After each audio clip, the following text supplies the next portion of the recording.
So what is going on, guys? I am BlackOpsAmazing. Welcome back to another video where Treyarch have just announced exactly what we are getting in the Season 1 Reloaded update for Vanguard Zombies. Now, we all know from the Season 1 roadmap a few things that we are getting. However, Treyarch have just told us of some extra content that we didn't know about, including sort of a round-based mode. So anyway, getting straight into it, they just tweeted, survival gameplay comes to Shi No Numa in our new Vanguard Zombies update, plus Tomb of Rituals, Von List's Office, Pack-A-Punch Camos, support weapons, combat shield, and new Wellgun SMG and Katana unlocks, plus more. This is all a part of 115 Day, which is January the 15th, obviously, 115 Day, element 115. Something usually happens every year on this day just because, well, it's Zombies Day. Let's get into it then and break down the details. If you do want to check this out for yourself, I will link it down in the description. It's over on the Treyarch blog. But they say, what's to come in Vanguard Zombies? Every January the 15th, or 115 Day, as it's known to fans, we traditionally take a moment to share a preview of what's to come in Zombies. As luck would have it, our next major update arrives this week in Call of Duty Vanguard, so we're honouring 115 Day a little earlier than usual this year. As always, we'd like to thank everyone in the Zombies community for all of the feedback and support over the years. I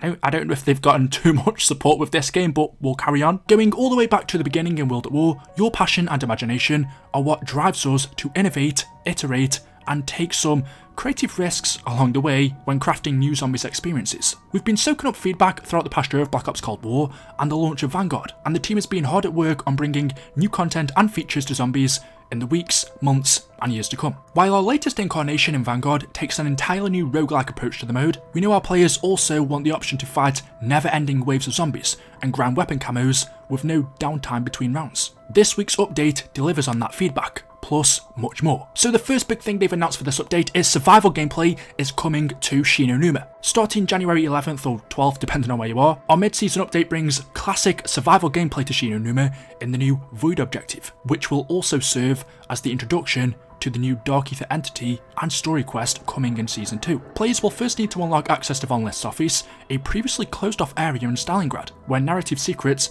and a mysterious new portal awaits. Step through to travel to the Void in Shi No Numa, where you'll advance through rounds by defeating increasingly difficult endless waves of the undead, just like in the traditional zombies from previous games. Clear the current wave of zombies and the round goes up. Upgrade your weapons at the Pack-A-Punch machine, grind those camos, and survive as long as you can. You know the drill. Once you've completed 3 rounds in Void, you'll be faced with 2 choices: flee or survive. If you choose to stay and fight, you'll earn 5,000 bonus essence for every 3 rounds you survive in the Void. If you make it through 12 rounds or more, you'll earn a unique reward that prevents your perks from dropping below tier 2 whenever you go down for the rest of the match. Survive long enough and you might even discover new details about where the story is heading next. Once the portal to the Void has been opened, it will never close during your match. When you're ready to head back to Stalingrad to upgrade your perks and covenants, you can leave after surviving 3 rounds and return at any time. To help you along the way, you'll earn a sacrificial heart each time you complete at least 3 rounds in the Void and successfully escape back to Stalingrad. Of course, if you're looking to go for high rounds, you'll also want to spend those hearts on upgrading your artifacts before heading back in.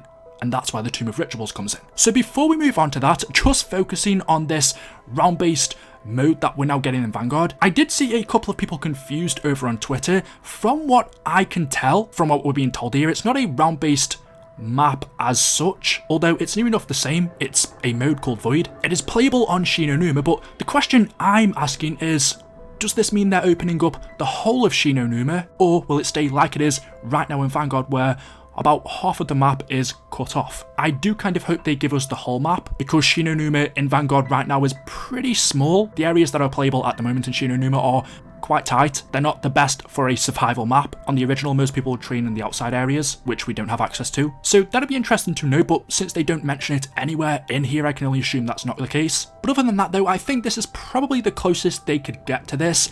They know everyone wants a round-based zombies map. They've heard the feedback, they've heard all of the complaining, so what we have is a round-based mode where you can teleport to Shi No Numa, and the objective is to just kill zombies, and every 3 rounds you go up, you earn an extra 5,000 points. After you've completed 3 rounds in Shi No Numa, you then either have 2 options where you can travel back to Stalingrad, where you'll be able to pack-a-punch your weapon or get new covenants, or you can continue in Shi No Numa going up rounds. But either way, if you do need to pack a punch, once you've opened up the portal to Shi No Numa to this round-based mode, you can travel back there whenever you want. It isn't like any other objective where it's random, where you might have to wait, I don't know, 3, 4, 5 rounds to travel back to it. From the sounds of it, you can leave Shinonuma, Pack-A-Punch your weapons, and then come back straight away and continue this round-based mode. Anyway, let's see what else we've got. So, level up your artifacts. You're going to need some serious buffs for your Dark Ether powers if you want to survive in the Void. The new Tomb of Rituals in Stalingrad can provide those upgrades, with additional abilities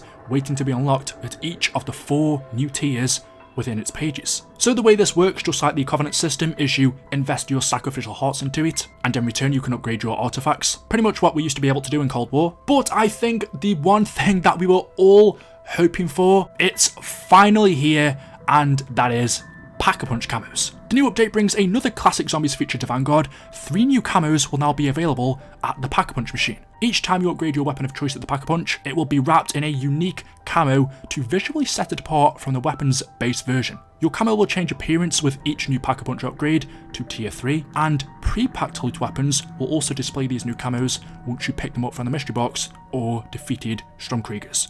So we have actually 3 new Pack-A-Punch camos, and you will get a different one every time you upgrade. So here is just a look at one of them. I'm not too sure if this is the first upgrade, the second or third. Either way, it looks cool, but more importantly, I'm just glad this is finally here because it just makes a massive difference seeing your weapon like this. Otherwise, it just looks boring. So that's a big plus, but it doesn't stop there. We are also getting support weapons. We've known that since Season 1 was announced, but we're getting stuff like the War Machine and the Death Machine that we can craft at the crafting tables. The next section is titled Expand Your Arsenal. We're bringing some protective gear to your loadouts and mystery box this week, along with 2 more weapons unlockable through the in-game challenges. Get ready to add the Combat Shield, Katana, and the brand new Wellgun SMG to your collection in this week's update. In Zombies, the Combat Shield will mitigate a portion of damage from the direction you're facing when it's raised, and protect your back from partial rear damage when it's stowed as an added bonus. The shield can't break, but you'll still take some damage when using it, so you'll need to stay on your toes. Paired with the right covenants, the Combat Shield just might become your new favourite weapon to help you out in some sticky situations. I am so thankful that's returning. Shields in Zombies have always been helpful ever since their introduction in,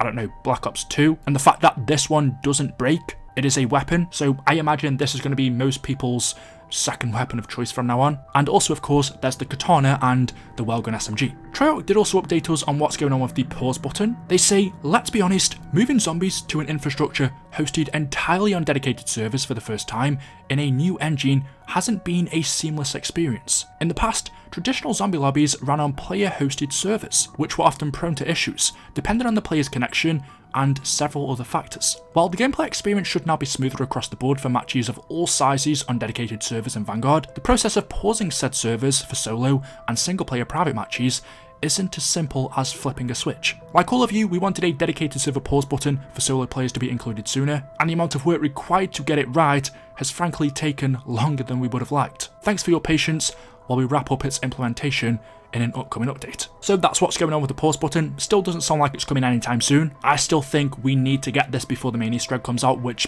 they do say in just a second. That's coming in Season 2. Getting onto that, if you've been paying attention to the narrative intel and conversations between our Dark Ether entities in Season 1, you might have an idea of where we're headed in Season 2. In addition to a new hub map located elsewhere on the globe, we'll be taking players to multiple arenas, including the Dark Ether itself, in a completely original location crafted for Vanguard Zombies. 2 things there. 1, in Season 2, we'll be getting a new hub location, so it sounds like there won't be a new round-based zombies map, but a new main hub instead of Stalingrad. And also what's pretty interesting is, as you would expect, there'll be multiple new areas as well, but one of those new areas will be inside of the Dark Ether, a completely original location crafted for Vanguard Zombies by the Zombies team, so that should be cool as well, because so far in Vanguard Zombies, all of the maps, obviously besides from Shinonuma, that's from World at War, but they're all multiplayer locations, so the fact that they've actually made their own area just for zombies, it'll be interesting to see the difference in an area that's made especially for zombies by this team. And then finally, there's plenty more in the works for Season 2, including multiple wonder weapons,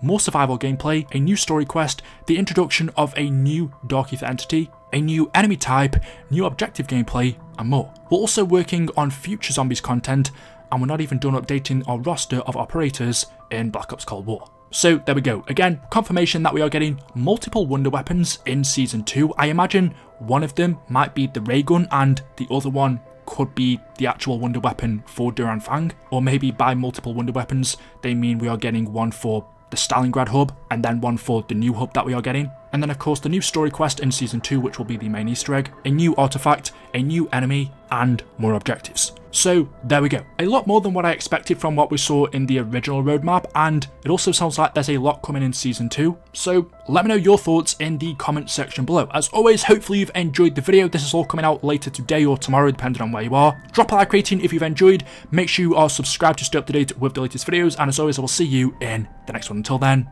goodbye.